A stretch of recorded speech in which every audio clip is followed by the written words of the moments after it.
March 8 അന്താരാഷ്ട്ര വനിതാ ദിനമാണ്. സർക്കാരും മതങ്ങളും സമുദായങ്ങളും ഈ ദിനം ഓണം പോലെ ആഘോഷിച്ചു വരുന്നു.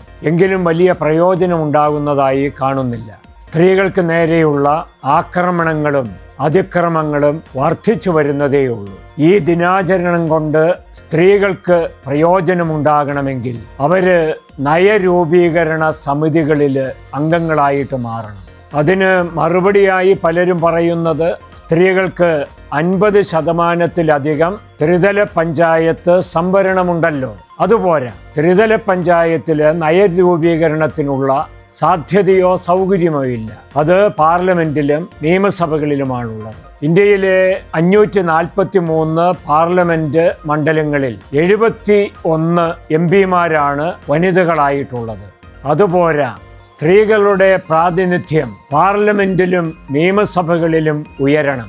543 അംഗബലമുള്ള നമ്മുടെ പാർലമെന്റിൽ 74 വനിതകളാണുള്ളത്. അതായത് ഏകദേശം 13.6%. കേരള നിയമസഭയിലാകട്ടെ 11 അംഗങ്ങളാണുള്ളത്.